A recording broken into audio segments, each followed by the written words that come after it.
नमस्कार, मी प्राजक्ता। आज मी तुम्हाला दाखवणार आहे की मी फक्त 400 रुपयामध्ये आठवड्याचा भाजीपाला कसा आणते, तो सुद्धा पौष्टिक, ताजा आणि कुटुंबाला पुरेसा। मी हप्त्याला ना एकदाच भाजी आणते आणि त्यावेळी मी ठरलेला बजेट ठेवते 300 ते 400 रुपये। आता 400 रुपयेपर्यंत का गेलं तर ते म्हणजे आपले जे फ्रुट्स आहेत ते महाग झालेले आहेत, 100 ते 150 रुपये किलो, त्यामुळे 400 रुपये सांगितले आहे। मी पहिल्यापासून आठवडी बाजारामधून एकदाच भाजीपाला आणायचे, पण मध्ये मध्ये असं ठरवलं की चला आपण रोज भाजी आणून बघूयात आणि याचं बजेट कसं बनतं तेही बघूयात।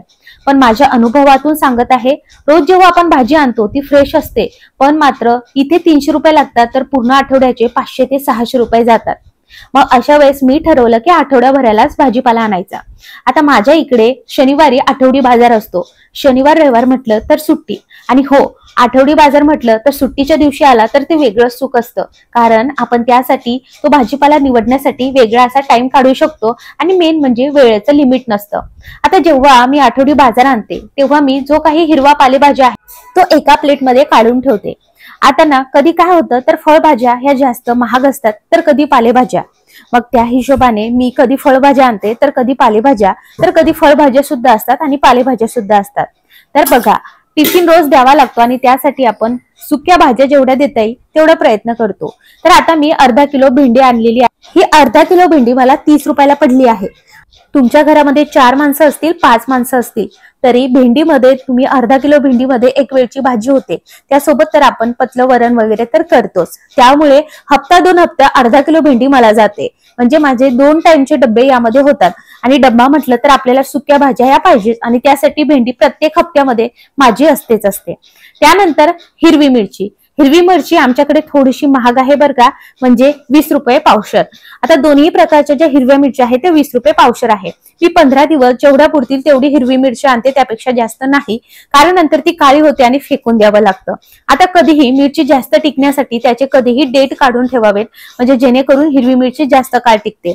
आता इथे 2 प्रकारच्या मिरच्या, मी कधी फक्त एक जास्त गडद रंगाचीच हिरवी मिरची आणते, तर ती गडद रंगाची आणल्यामुळे काय होतं तर ती फार तिखट असते आणि आपल्याला भाजीला फक्त 1 ते 2 हिरवी मिरचीच वापरावी लागते।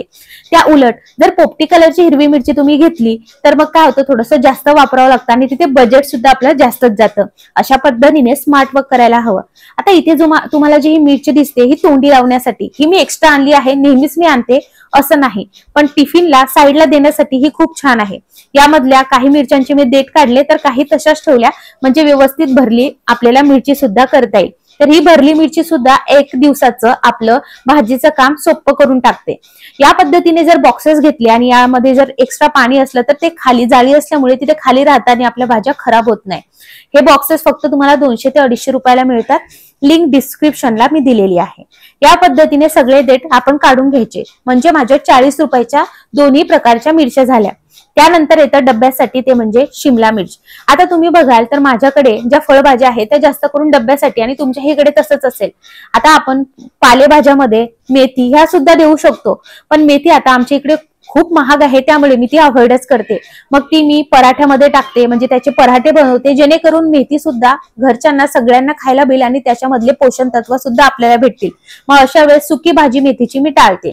अशा पद्धतीने शिमला मिरची हा आपला तिसरा ऑप्शन झाला, तो म्हणजे आपल्या टिफिनसाठी, त्याचबरोबर घरी सुकी काही करायचं असेल भाजी त्यासाठी। तर मला शिमला मिरची 20 रुपये पाव भेटली आहे। त्यानंतर अशा पद्धतीने छोटे कंटेनर मध्ये मी अद्रक आणि लिंबू ठेवते, लिंबू ऑलरेडी होते त्यामुळे या हप्त्यामध्ये आणले नाही।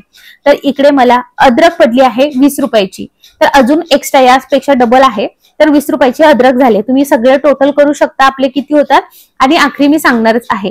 त्यानंतर बघा, तुम्हाला माहिती असेल तर आपल्याला आपल्या शरीरासाठी सॅलेड खूप गरजेचं आहे। कोशिंबीर रायता तुम्ही करत असणार किंवा सॅलेड खात असणार तर आवर्जून तुमच्या हप्त्याभराच्या भाजीपाल्यामध्ये काकडी, गाजर, बीट, एक वेळ तुम्ही एखादी भाजी कमी करा, पण हे असलंच पाहिजे। आणि आपण सगळ्यांकडे लक्ष देतो पण स्वतःकडे देत नाही। जेव्हा तुम्ही स्वतःचं ताट वाढून घेता तेव्हा एक काकडी, एक गाजर नक्की त्यामध्ये घ्या। आता मी काकडी गाजर ठेवण्यासाठी अशा पद्धतीने जाळ्याच्या बॅग वापरते बघा. या खूप छान आहेत, ब्रीदेबल आहेत. याच मी ना बाकीच्या सगळे भेंडी वगैरे ठेवण्यासाठी सुद्धा वापरायचे, पण खालचं पूर्ण फुल राहायचं, मग कधी कधी मावायचं नाही, मग त्यासाठी मी हे बॉक्सेस वापरत आहे. तर या पद्धतीने मी जे काही फळभाज्या आहेत किंवा ज्या मोठ्या मोठ्या गोष्टी आहेत ज्या या बॉक्सेसमध्ये नाही मावत त्या मी या पद्धतीने याच्यामध्ये ठेवते. याची लिंक सुद्धा खाली मी डिस्क्रिप्शनला देईन. त्यानंतर इकडे आहे बटाटा. तर बटाटा आमच्या इकडे बघा 25 रुपयाचा आहे. हा 25 रुपये किलो आमच्या इकडे बटाटा आहे. कधी कमी जास्त होत राहतो. आता याच्यावरती भरपूर माती आहे. हा स्वच्छ मी धुणार आहे, त्यामुळे मी कॅरी बॅग मध्येच ठेवलेला आहे. मी जी जाळी तुम्हाला दिसते जिथे आपण काकडी आणि गाजर ठेवले त्या जाळीमध्ये नंतर मी हे ठेवून देणार आहे. त्यानंतर येतं तो म्हणजे कांदा. कांदा हा 25 रुपये किलो आहे. कमी जास्त होत राहतो. आता लसूण म्हणाल तर लसूण मी कधी घरून आणते, कधी मग एकदाच महिन्याभराचा सुद्धा भरते. त्यामुळे जो काही हप्ताभराचा आठवडी बाजार आहे त्यामध्ये लसूण मी घेत नाही. त्यामध्ये लसूण सुद्धा तुम्ही घेऊ शकता आणि 50 रुपये ऍड करू शकता, जो की 15 दिवस आरामशीर चालतो. आणि त्यानंतर मी भोपळा सुद्धा घेतला होता आणि भोपळा सुद्धा इथे मला पडलेला आहे बघा 20 रुपयाला. तर भोपळ्याचा एवढा मोठा भोपळा 20 रुपयाला पडलाय. आता जेव्हाही मला हे फ्रीजमध्ये ठेवायचं असेल तर मी प्रत्येक वेळी त्या खाली शीट ठेवलेली आहे आणि ती शीट व्यवस्थित धुवून जे मी पुसून घेत असते आणि ओला कपड्याने अशा पद्धतीने फ्रीजचं खालचं सुद्धा पुसून घेते. दरवेळेस अशा पद्धतीने क्लिनिंग केली आणि अशा पद्धतीने रचून जर व्यवस्थित आपला भाजीपाला ठेवला हप्ताभराच्या वर सुद्धा जातो. आता मी काही भाज्या अर्धा किलो घेतल्यात आणि काही पावशेर घेतल्यात, तरी सुद्धा मला आता 2 हप्ते भाजीपाला आणायचं काम नाही.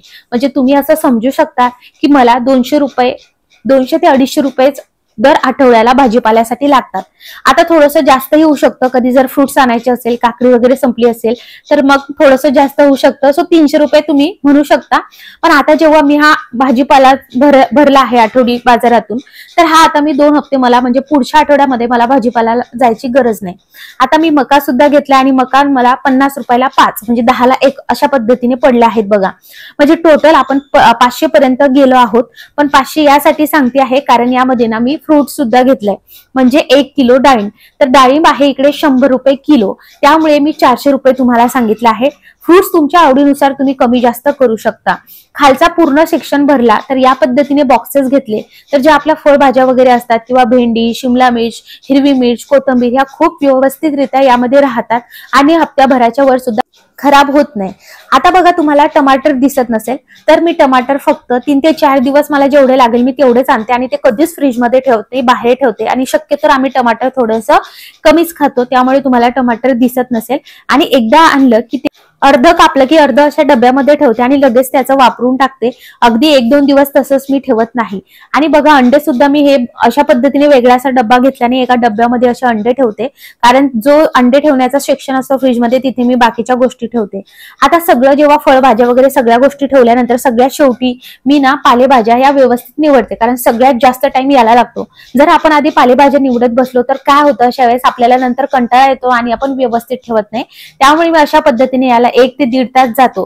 तर मी इकडे शेपू आणलेली आहे. पालक मला 25 रुपयाला 1 जुडी, शेपू 20 रुपयाला पडली आहे, मेथी 30 रुपयाला जुडी आहे, कोथिंबीर 20 रुपयाला जुडी आहे. म्हणजे टोटल आपल्याला 500 रुपये जे आहे विथ डाळिंब घेतलं तर लागतात आणि फक्त भाजीपाला आपल्याला इकडे 400 रुपये लागलेले आहेत. तुम्ही बघू शकता ही कोथिंबीर मला 2 हप्ते व्यवस्थित जाते. अर्धी कोथिंबीर मी या बॉक्समध्ये ठेवते आणि अर्धी कोथिंबीर मी ह्या ओल्या कपड्यामध्ये ठेवते, जेणेकरून 1 हप्ता जी कोथिंबीर आहे ती मी या बॉक्स मधली युज करते आणि 1 हप्ता जी ओलसर कपड्यामध्ये ठेवल्यामुळे ती खराब होत नाही तर त्यामध्ये ठेवते. आता अशा पद्धतीने मी काय करते, जो हिरवा पालेभाज्या आहे ना तो अशा पद्धतीने कोथिंबीर बॉक्समध्ये ठेवते. पण पालक, शेपू, मेथी असं काही पालेभाज्या आहेत त्या मी जसं तुम्हाला व्हाईट वाला सांगितलंय तशा बॅग्स मध्ये ठेवते. तर आय होप मंडळी तुम्हाला सगळं कळलं असेल की कसं नियोजन करायचं. तर माझे सुद्धा 2 हप्त्याचं सगळं नियोजन झालंय. तुम्हाला किती रुपये लागतात दर हप्त्याला मला कमेंटमध्ये नक्की सांगा. व्हिडिओ आवडल्यास लाईक, सबस्क्राईब